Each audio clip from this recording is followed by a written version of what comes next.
Hello and welcome to MAGA, the podcast. Our mission is to show how Don the Con bamboozled our nation. Our goal is to help make sure the cult of MAGA goes down in flames by 2028, to stop it before MAGA becomes unstoppable and our democracy further decays into a dictatorship.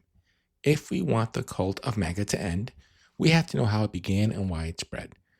Now, this is not your racist uncle's MAGA. Our MAGA stands for I'm an Angry Asshole, the cult of Donald Trump. And I'm your host, the Disgusted American. So in our last episode, we took a look at how Trump is trying to muzzle our most fundamental right, the First Amendment in the Bill of Rights, our freedom of speech.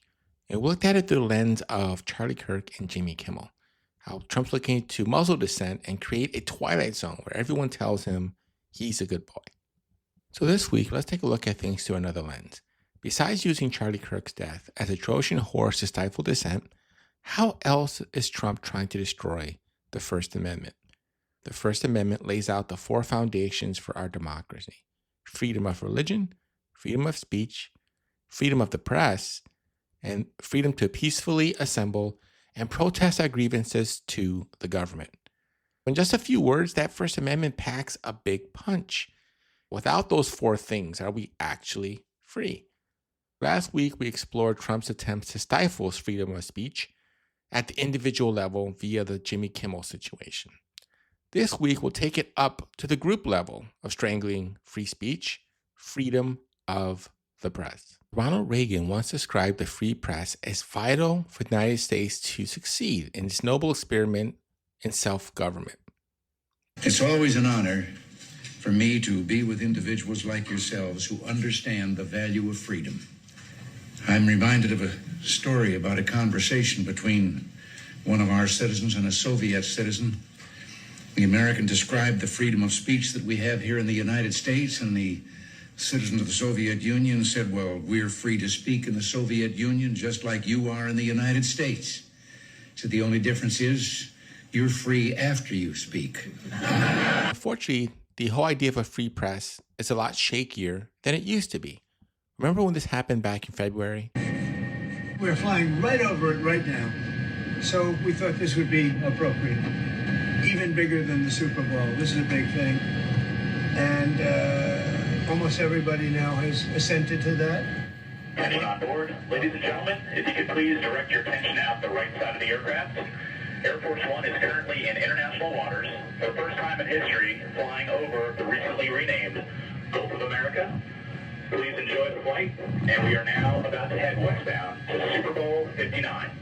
Wow, yeah. He did that well. Isn't that nice? Make America great again, right? Now, this may have seemed very stupid, and it was, but it was also a test.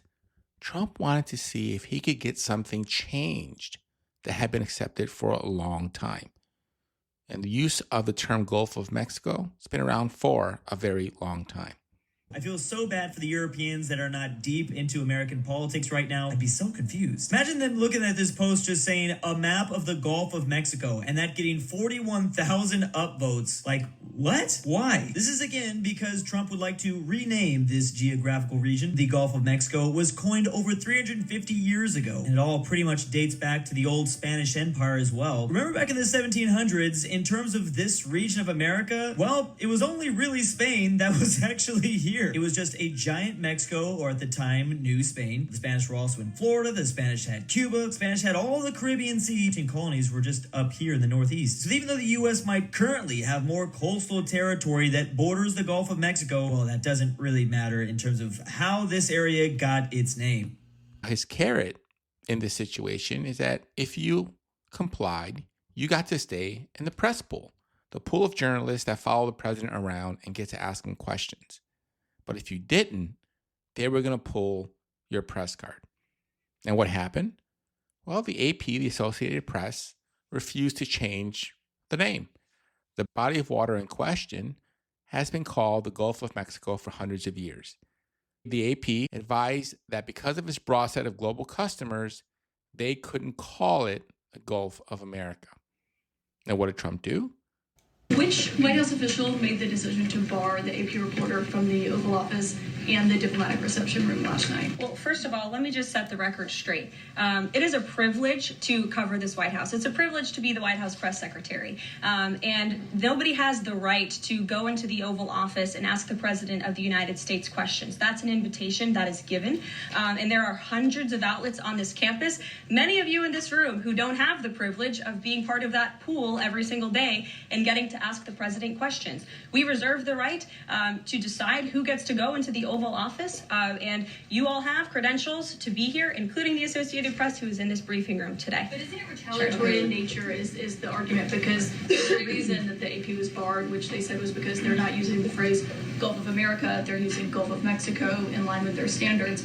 And so the question here is this setting a precedent that this White House will retaliate against reporters who don't use the language that you guys believe reporters should use? And how does that align with the First Amendment commitment that you were just talking about? I was very upfront in my briefing on day one that if we feel that there are lies being pushed by outlets in this room, we are going to hold those lies accountable. And it is a fact that the body of water off the coast of Louisiana is called the Gulf of America. And I'm not sure why news outlets don't want to call it that, but that is what it is. The Secretary of Interior has made that the official designation in the geographical identification name server, and Apple has recognized that, Google has recognized that, pretty much every other outlet in this room has recognized that body of water as the Gulf of America, and it's very important to this administration that we get that right, not just for people here at home, but also for the rest of the world. One of Trump's White House deputy chiefs of staff said in a post to X that the AP continues to ignore the lawful geographic name change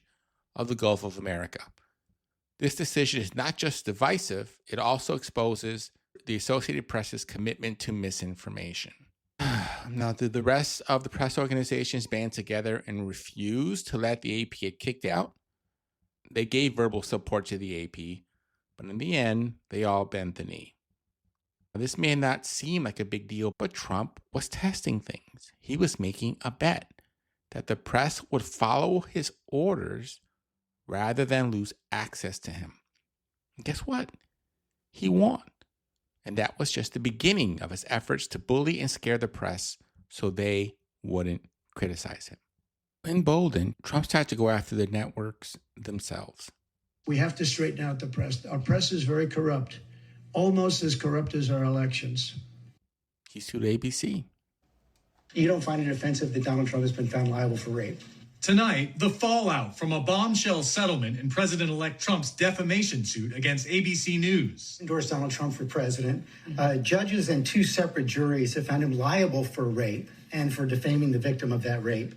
The lawsuit stemming from this March interview by anchor George Stephanopoulos, where he grilled South Carolina Congresswoman Nancy Mace, a survivor of rape, on how she could support Trump. I'm asking you a very simple question. And I answered it. You're shaming me for my political choices. I'm asking you a question about why you endorse someone who's been found liable for rape. It was not a criminal court.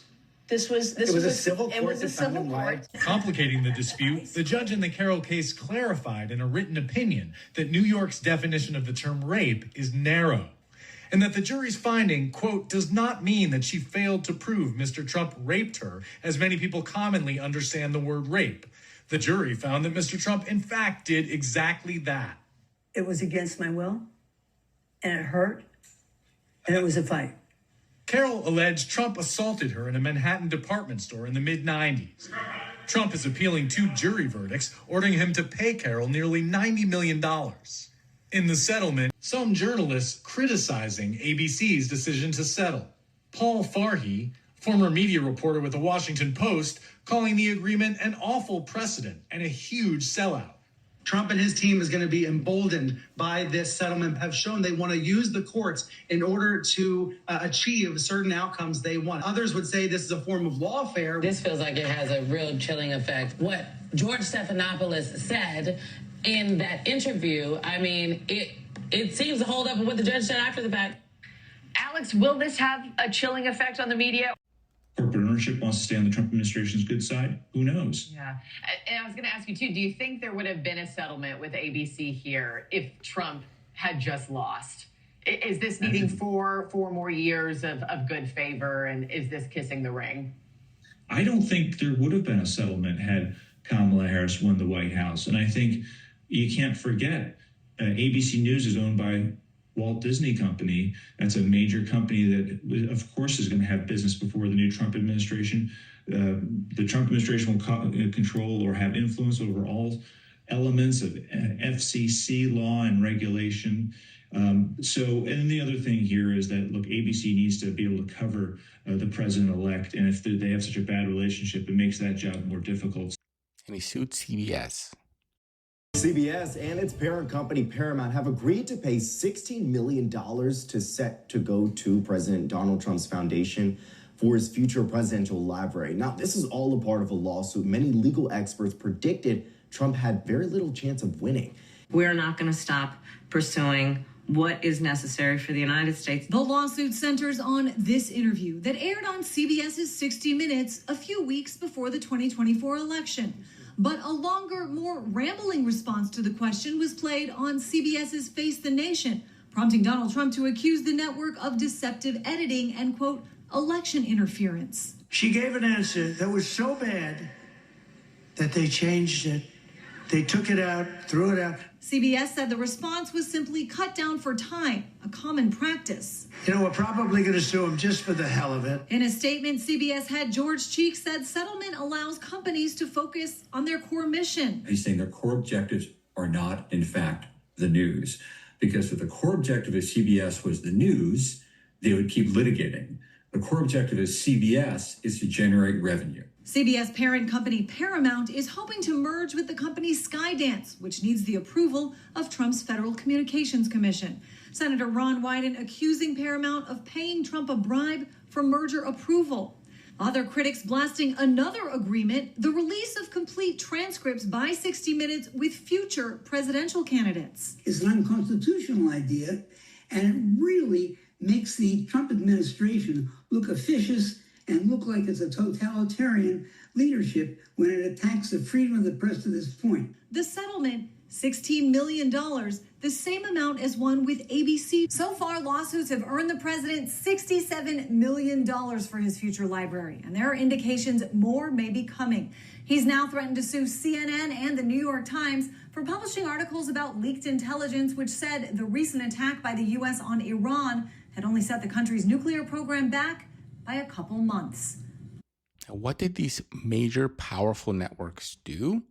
Did they fight back for freedom of the press, for freedom of speech? No. They both bent the knee and settled cases they likely would have won in court. Instead, the networks began to muzzle and or fire the journalist. The chief at 60 Minutes quit. Bill Owens said he would resign from the long-running news program, citing encroachments on journalistic independence. He told the staff in a memo that over the past months, it has become clear that I would not be allowed to run the show as I have always run it, to make independent decisions based on what was right for 60 Minutes, right for the audience. He added that it's clear the company is done with me. In a recording obtained by the New York Times, correspondents Leslie Stahl and Scott Pelley were in attendance, and Ms. Stahl choked up as she praised Mr. Rowe, stating he had taken a hell of a beating. So he stated, having defended this show and what we stand for from every angle, over time with everything I could, I am stepping aside so the show can move forward. Legal experts have dismissed the case against 60 Minutes as baseless and far-fetched. Many journalists at CBS News, the former home of Walter Cronkite and Mike Wallace, believe that the settlement amounted to capitulation to Mr. Trump of what they consider standard issue gripes about editorial judgment. After a staff meeting, Rome Hartman, a veteran 60 Minutes producer, called Mr. Owens' exit a gut punch. We all find it profoundly disturbing, he said in an interview. If the people that run Paramount and CBS think they can run 60 Minutes better than Bill Owens has run it, they're wrong. And of course, Trump was gleeful. He posted in April of 2025 on Truth Social. Almost every week, 60 Minutes, which is being sued for billions of dollars for the fraud they committed, and the 2024 presidential election with their interviews of failed presidential candidate Kamala Harris, mentions the name Trump in a derogatory and defamatory way. But this week's broadcast tops them all. They did not one, but two major stories on Trump. One having to do with Ukraine, which I say is a war that would never have happened if the 2020 election had not been rigged. In other words, if I were president. And the other story was having to do with Greenland, casting our country as led by me falsely, inaccurately, and fraudulently. I am so honored to be suing 60 Minutes, CBS Fake News, and Paramount over their fraudulent, beyond recognition reporting. They did everything possible to illegally elect Kamala, including completely and corruptly changing major answers to interview questions, but it just didn't work for them. They are not a news show, but a dishonest political operative simply disguised as news, and must be responsible for what they have done and are doing. They should lose their license. Hopefully, the Federal Communications Commission, as headed by its highly respected chairman, Brandon Carr, will impose the maximum fines and punishment, which is substantial, for their unlawful and illegal behavior. CBS is out of control at levels never seen before, and they should pay a big price for this. Make America great again. Whew, that's a lot of fucking Trump to deal with for a moment. Give me a sec. All right, so these networks, now terrified of these lawsuits, began to rein in the journalists. What do you say to Americans who are upset with you over the way you downplayed this crisis over the last couple of months? We have it very much under control in this country. The coronavirus is very much under control in the USA. It's going to disappear. It's like a miracle. It will disappear. At March 4th, we have a very small number of people in this country infected. March 10th, we're prepared. We're doing a great job with it. It will go away. Just stay calm. It will go away. What do you say to Americans who believe that you got this wrong? And I do want them to stay calm. And we are doing a great job. If you look at those individual statements, they're all true. Stay calm. It will go away. You know it is going away, and it will go away. And we're going to have a great victory. And it's people like you and CNN that say things like that. It's why people just don't want to listen to CNN anymore. You could ask a normal question. The statements I made are: I want to keep the country calm. I don't want panic in the country. I could cause panic much better than even you. I could do much. I would make you look like a minor league player. But you know what? I don't want to do that. I want to have our country be calm and strong and fight and win. And it will go away. It's almost a miracle, and it is, the way it's all come together. And instead of asking a nasty, snarky question like that, you should ask a real question.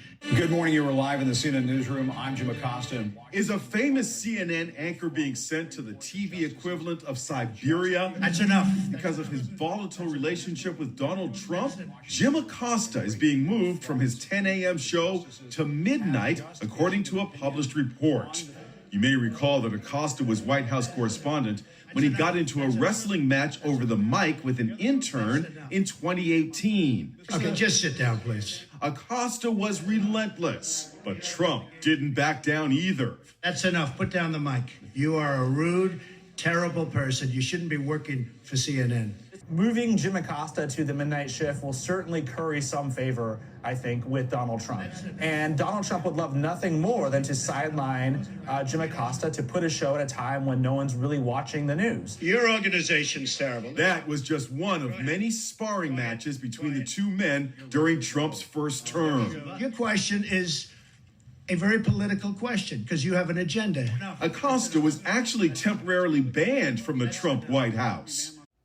People often ask me if the highlight of my career at CNN was at the White House covering Donald Trump. Actually, no.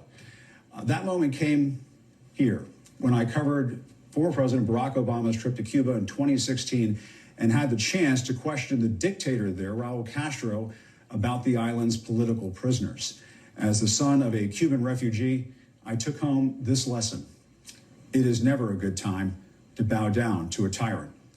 I've always believed it's the job of the press to hold power to account. I've always tried to do that here at CNN, and I plan on doing all of that in the future. One final message. Don't give in to the lies. Don't give in to the fear. Hold on to the truth and to hope. Even if you have to get out your phone, record that message. I will not give in to the lies. I will not give in to the fear. Post it on your social media so people can hear from you too. ABC did this. Moran garnered much national recognition when he held an exclusive interview with President Trump in April. Hey, they're giving you the big break of a lifetime. You know, you're doing the interview. I picked you because, frankly, I never heard of you, but that's okay. But I picked you, Terry, but you're not being very nice. And ABC News felt their anchor crossed the line when he openly criticized Trump and his admin in a now deleted post on X. It reads in part, Stephen Miller is a man who is richly endowed with the capacity for hatred. He's a world-class hater. Trump is a world-class hater. You may remember the interview between Moran and Trump was at times contentious. There's been no investigation from the Justice Department. I'm asking you, sir. No, you're not asking me. You made a statement. Now I'm asking you. That was a statement that you made. There had been. I'm asking you. And Trump made known his feelings about the network when criticizing ABC for a lack of scrutiny over former President Biden. We had a president that was grossly incompetent. You knew it, I knew it, and everybody knew it, but you guys didn't want to write it because you're fake news. All right. Thank you. And by the way, ABC is one of the worst. I have to be honest with you. In a media statement, ABC News said, "We are at the end of our agreement with Terry Moran. Part of Trump's persona and even appeal to his base has been his open criticism toward news media, or what he dubbed fake news even back before his first term." Now, even as journalists acknowledged Moran's comments were inappropriate, they also cautioned that administration officials should not dictate actions by news outlets. Margaret Sullivan, a columnist on politics and media for The Guardian, wrote on Substack that Moran should be suspended but not fired. And like other journalism scandals like Stephen Glass and Jason Blair, which involved multiple transgressions, Moran's social media posts seemed to be a one-time incident. His peers felt he deserved a second chance, that a suspension would be an appropriate warning to avoid personal attacks on government officials in the future. They felt that he shouldn't have his long and distinguished career snuffed out because of one regrettable incident. This harassment of journalists, suspending and firing of journalists, wasn't even bounded to professional journalists. A Fulbright scholar and PhD student at Tufts University was arrested and detained by ICE agents. You may remember this video from just last month of Oster getting detained by immigration officials just outside of her home near the Tufts campus. Free Mesa Oster now! Hundreds rallied outside the federal district court in Burlington, Vermont Monday. This is McCarthyism of the worst sort. Calling for the release of Tufts student Rumeysa Öztürk, the Turkish national arrested in March by ICE agents near her home in Somerville after her visa was revoked. The government says Öztürk supports the terror group Hamas, but hasn't provided evidence of such, with the Secretary of State alluding to the pro-Palestinian op-ed she wrote last year in the student paper. In a recent court filing, Öztürk describes the night she was arrested, quote, "I feel very scared and concerned as the men surrounded me and grabbed my phone from me. She also feared she would be killed," asking one of the agents if they were going to hurt her. Northeastern constitutional professor Jeremy Paul says there's a provision in the Immigration and Nationality Act that gives the government power to deport for foreign policy reasons. There's a clear exception in the statute which says not for free speech reasons. She wrote an op-ed that the Trump administration didn't like in the student paper. And the reality is that criticizing U.S. foreign policy or voicing any other opinion is protected by the First Amendment. Doesn't matter what your immigration status is. In America, free speech is supposed to be free. You're not supposed to lose your visa over, you're not supposed to get kidnapped off the street over an op-ed that you wrote in the student newspaper. Now, a lot of the wounds that mainstream press, legacy press have gotten have been self-inflicted. They have greatly undermined their credibility over the last few decades. Annual surveys often show that journalists are towards the bottom of public trust, along with politicians, lawyers, and used car salespeople. In Gallup's 2023 Honesty and Ethics poll, only 19% of respondents said that journalists have high ethical standards. So this week we took a look at how Trump is trying to snuff out another piece of the First Amendment, freedom of the press. As Americans, we have to hold the line on free speech. If Trump can take away free speech from citizens and gut the free press, then we are already in a dictatorship. And since Big Brother will control the information that we can receive, we'll be the last people to know it. It'll be like the frog in the pot of water. Trump will turn up the heat little by little, and eventually we will all be cooked. Next week, we'll explore some of the other ways Trump is trying to overtly and covertly destroy the free press. So that's all we've got for this week. If you want to help out the channel, please subscribe or follow us on your preferred podcasting platform, and tell your fellow disgusting Americans where they can find us to give us a listen. If you have a moment, please leave a rating on your preferred platform. They do make a difference, and it helps folks find the show. New episodes drop typically on Wednesdays, sometimes Thursdays. Look forward to talking to you again soon. Thank you for tuning in, and have a great night, folks. Ciao. Bye for now.